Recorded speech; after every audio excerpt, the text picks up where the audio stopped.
didesain dengan tema cheerful minimalis. Kok subscriber gue berkurang? Sangat tidak terduga. Nya tipis-tipis. Kur aja 27 Koleksi pribadi. Tet, tet, tet.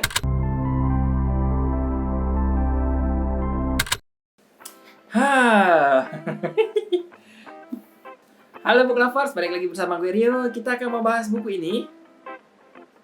Buku kedua dari seriesnya Septimus Heap yang ditulis oleh Angie Sage. Judulnya itu Flight. Dan ini adalah petualangan Septimus. Dan yang pembatas bukunya jatuh ya, ntar deh. Dan ini adalah buku kelanjutan petualangan Septimus maksudnya. Dengan desain sampulnya warna hijau, terus ada kayak gini nih. Kayak cakep sih. Sebenarnya ini kayak kulit naga dari buku pertama. Cuman ada detail-detail tertentu seperti anak gembok. Terus ini kayak anak panah gitu, dan ya desainnya keren. Suka. Nah, kalau kalian penasaran, silahkan nonton video pertama dulu deh, karena gue bakal ngungkapin sedikit spoiler di awal ini, merangkum cerita di buku pertama. Tapi ya gitulah, tapi nggak apa-apa juga sih. Harusnya kalau udah nonton video pertama nggak apa-apa sedikit spoiler di sini kan. Nah, setelah di kejadian di buku pertama Septimus, di mana dia diangkat menjadi seorang murid penyihir utama, akhirnya dia ini ya belajar sama penyihir tersebut. Terus si Jenna ini akhirnya bisa diselamatkan balik ke, bisa dibilang istana, menjadi putri di sana. Dan Septimus dan Jenna ini temenan akhirnya. Terus di buku kedua ini mengambil kisah di mana kakak atau adiknya Septimus, gue lupa sih, pokoknya saudara laki-lakinya Septimus, entah kakak atau adik, melakukan pemberontakan di mana dia berniat untuk membangkitkan musuh di buku sebelumnya yang si penyihir jahat itu. Dan ya kayaknya garis besar ceritanya kayak gitu sih. Jadi kakak atau saudara laki-lakinya Septimus ini merasa iri dengan Septimus yang bisa menjadi murid penyihir utama gitu. Akhirnya dia bisa dibilang kayak terhasut gitu untuk balas dendam, memberontak ke Septimus, di mana dia mencoba membangkitkan si musuh di buku sebelumnya, si penyihir jahat tersebut. Penyihir jahat tersebut yang sebelumnya kalah dan diusir menjadi roh gitu. Dan uniknya di sini orang bisa membangkitkan ya dengan sihir-sihir tertentu, bisa dibangkitkan dari kematian gitulah. Unik sih. Jarang-jarang ada dunia sihir yang seperti itu, karena seperti di Harry Potter, kalau udah mati berarti dia jadi roh. Nah, kalau ini yang udah jadi roh bisa dibangkitkan dengan trik-trik sihir tertentu, ritual-ritual sihir tertentu. Nah, itu adalah latar belakang cerita di buku ini. Terus di sini akhirnya Septimus itu berusaha untuk mencegah kakaknya membangkitkan musuh di buku sebelumnya, si penyihir jahat, dengan bantuan Jenna dan teman-temannya. Nah, kurang lebih kayak gitu. Seperti di buku sebelumnya, poin yang bagus di sini adalah dunia fantasinya yang unik, di mana semua hal bisa terjadi. Kalau dikumpulin itu bisa kita simpulkan kalau ini gabungan beberapa dunia fantasi yang pernah gue baca, seperti Harry Potter, Narnia, gabungan apa lagi? The Hobbit mungkin. Karena ceritanya punya latar landscape yang unik seperti di The Hobbit. Berupa kayak latar belakang Eropa, kerajaan, pegunungan, dataran rendah, padang rumput, hutan, belantara, rawa-rawa dan sebagainya. Itu mirip banget dengan Hobbit.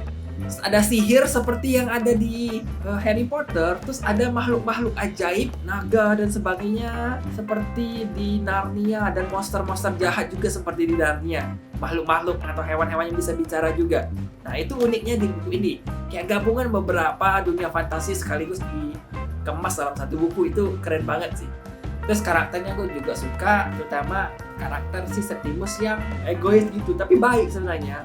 Kalau ternyata dia pengen berbuat baik, bisa berbuat baik, menolong orang, menjadi hero di dunianya ini, menjadi karakter utama yang sebagai hero, menyelamatkan orang dan sebagainya. Terus di sini juga ada kemampuan baru yang muncul, yaitu terbang. Kalau di Harry Potter orang terbang pakai sapu, kalau ini kayak punya teknik sihir dengan mantra-mantra tertentu dan orang bisa terbang tanpa alat lain. Ya mungkin ada kayak medal-medal di mana sihir tersebut ditanamkan, tapi kita bisa belajar terbang juga dengan sihir biasa. Jadi kayak misalnya remote ini pernah ditanam sihir terbang dan bisa digunakan untuk praktis, kayak kita pegang kayak gini terus alirin energi sihir, kita bisa terbang. Atau pakai ritual dengan mantra-mantra yang gue jelasin di video pertama, dia juga bisa terbang. Jadi punya dua teknik itulah. Nah, si Septimus ini menemukan sebuah totem gitu dari gurunya, terus dia bisa belajar terbang, akhirnya bisa punya sihir terbang, dan itu keren sih. Dia punya naga bisa terbang bareng naga. Ini udah kayak How to Train Your Dragon gimana gitu. Keren sih, gue suka banget karena ya oke banget, tipikal anak-anak lah, penyihir dan anak-anak, dan ya kayak gitu, mau menang sendiri baik, tapi mau menang sendiri punya bagus lah. Dan ya sama seperti di buku sebelumnya, narasinya ini too much. Narasinya itu berlebihan.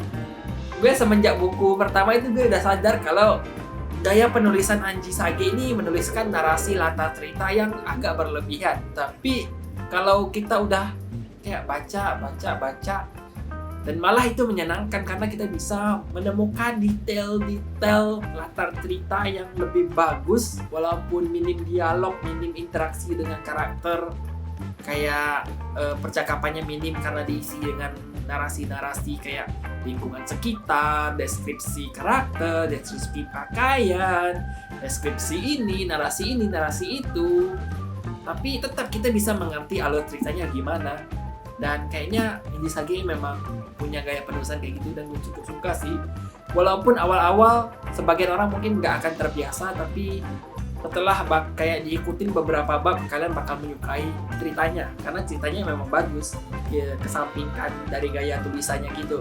Dan ya itu sih kekurangan di buku ini apa ya, selain kayak tulisan yang terlalu detail, endingnya cukup oke sih, walaupun tidak se-impactful di buku pertama, tapi cukup oke lah, karena walaupun sudah ketebak. Kalau nggak ketebak mungkin lebih oke lagi, karena ini udah ketebak mulai di pertengahan buku itu, mulai ketebak endingnya bakal gimana. Cuman ya itu tetap oke sih karena penuh action, petualangan, dan gue suka. Dan ya kurang lebih kayak gitu review gue untuk buku Flight. Dan ya sampai ketemu di video gue berikutnya, bye.